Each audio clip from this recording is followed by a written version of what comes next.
महाराष्ट्राच्या राजकारणात पुन्हा एकदा मोठ्या भूकंपाची चाहूल लागली आहे का? विरोधी आघाडीचे सर्वात ज्येष्ठ आणि अनुभवी नेते शरद पवार आता भाजपच्या नेतृत्वाखालील एनडीएच्या दिशेने पावले टाकत आहेत का? आणि जर हे खरे ठरले तर महाराष्ट्रातील महाविकास आघाडीचे भविष्य काय असणार? गेल्या काही दिवसांपासून सुरू असलेल्या या चर्चेमुळे राज्यातील राजकीय वातावरण चांगलेच तापले आहे. नमस्कार, मी दिव्या आणि तुम्ही पाहताय धक्काबुक्की. सध्याच्या महाराष्ट्राच्या राजकारणात सर्वाधिक चर्चेचा विषय ठरला तो म्हणजे शरद पवार यांच्या राष्ट्रवादी काँग्रेस शरदचंद्र पवार गटाच्या संभाव्य राजकीय हालचाली. काही माध्यमांमध्ये आलेल्या वृत्तांनुसार पवार गटातील काही नेते भाजप आणि महायुतीतील नेत्यांशी संपर्कात असल्याची चर्चा सुरू आहे. विशेष म्हणजे राष्ट्रवादीचे ज्येष्ठ नेते जयंत पाटील आणि भाजपचे राष्ट्रीय सरचिटणीस विनोद तावडे यांच्यात झालेल्या भेटीनंतर या चर्चेला आणखीन वेग आला आहे. या भेटीमुळे शरद पवार गट महायुतीत सहभागी होणार का, असा प्रश्न उपस्थित केला जातोय. या चर्चेची पार्श्वभूमी समजून घेणे महत्त्वाचे आहे. 2023 मध्ये अजित पवारांनी राष्ट्रवादी काँग्रेसमधून बंड करत भाजप शिवसेना सरकारमध्ये प्रवेश केला. त्यानंतर राष्ट्रवादीत दोन गट पडले, एक अजित पवारांचा आणि दुसरा शरद पवारांचा. 2024च्या लोकसभा निवडणुकीत शरद पवार गटाने अपेक्षेपेक्षा चांगली कामगिरी केली आणि विरोधी आघाडीमध्ये आपले स्थान मजबूत केले. मात्र आता पुन्हा एकदा त्यांच्या पुढील राजकीय भूमिकेबाबत प्रश्न निर्माण झाले आहेत. काही वृत्तांमध्ये असेही म्हटले जात आहे की पवार गटातील अनेक आमदार आणि खासदार सत्ताधारी आघाडींसोबत जाण्याच्या बाजूने आहेत. केंद्र आणि राज्य सरकारमध्ये प्रतिनिधित्व मिळावे, विकासा कामांसाठी निधी मिळावा आणि राजकीय स्थैर्य मिळावे या दृष्टीने एनडीएची जवळकी वाढवण्याचा विचार काही नेत्यांकडून पुढे येत असल्याचे सांगितले जात आहे. तर दुसरीकडे पक्षातील काही नेते काँग्रेससोबत अधिक मजबूत विरोधी आघाडी उभी करण्याच्या भूमिकेत असल्याची चर्चा आहे. मात्र या सर्व चर्चांदरम्यान राष्ट्रवादी काँग्रेस शरदचंद्र पवार पक्षाने अधिकृत भूमिका स्पष्ट केली आहे.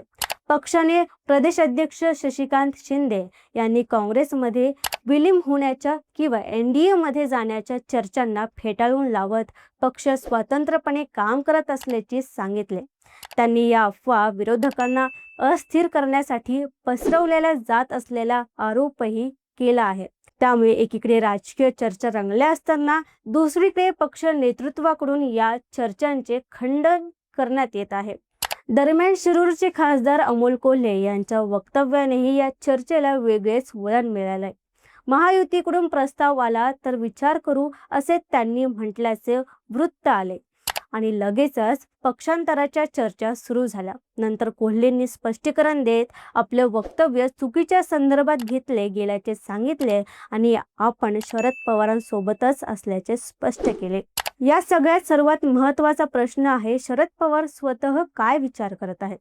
शरद पवार हे महाराष्ट्राच्या राजकारणातील सर्वात अनुभवी रणनीतिकार मानले जातात. अनेक वेळा त्यांनी शेवटच्या क्षणापर्यंत आपली भूमिका स्पष्ट न करता राजकीय समीकरणे बदलली आहेत. त्यामुळे त्यांच्या प्रत्येक हालचालीकडे राज्यासह दिल्लीचेही लक्ष लागलेले आहे. काही सूत्रांच्या माहितीनुसार पक्षातील विविध मतप्रवाह लक्षात घेऊन पवार सर्व पर्याय खुले ठेवत आहेत. काँग्रेससोबत अधिक जवळकी ठेवण्याची की सत्ताधारी आघाडीसोबत जडतोड करण्याची याबाबत अंतिम निर्णय अजूनही झालेला नाही असेही सांगितले जात आहे. जर पवार गट महायुतीत सहभागी झाला तर त्याचा सर्वात मोठा फटका महाविकास आघाडीला बसू शकतो. उद्धव ठाकरे गट, काँग्रेस आणि पवार गट या तिन्ही पक्षांच्या एकत्रित ताकदीवर विरोधी राजकारण उभे आहे. त्यातील एक महत्त्वाचा घटक वेगळा झाला तर आगामी विधानसभा आणि स्थानिक स्वराज्य संस्थांच्या निवडणुकांचे गणित पूर्णपणे बदलू शकते. दुसरीकडे भाजप आणि महायुतीसाठी ही मोठी राजकीय भर ठरू शकते.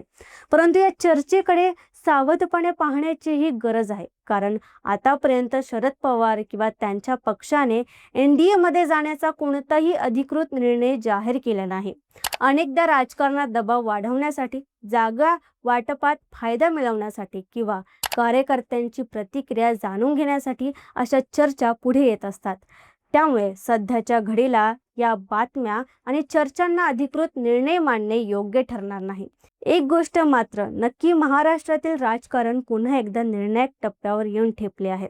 शरद पवार कोणती चाल खेळतात त्यावर महाविकास आघाडीचे भविष्य, महायुतीचे बळ आणि आगामी निवडणुकांची दिशा ठरणार आहे. पुढील काही दिवसात होणाऱ्या बैठका, नेत्यांच्या भेटीगाठी आणि अधिकृत विधानांकडे संपूर्ण राज्याचे लक्ष लागले असणार आहे. यावर तुम्हाला काय वाटतं? शरद पवारांचा गट खरोखरच महायुतीत जाणार का, की या फक्त राजकीय अफवा आहेत? तुमचं मत आम्हाला कमेंटमध्ये नक्की कळवा आणि हा व्हिडिओ आवडला असेल तर आमच्या चॅनलला लाईक, शेअर आणि सबस्क्राईब करायला विसरू नका.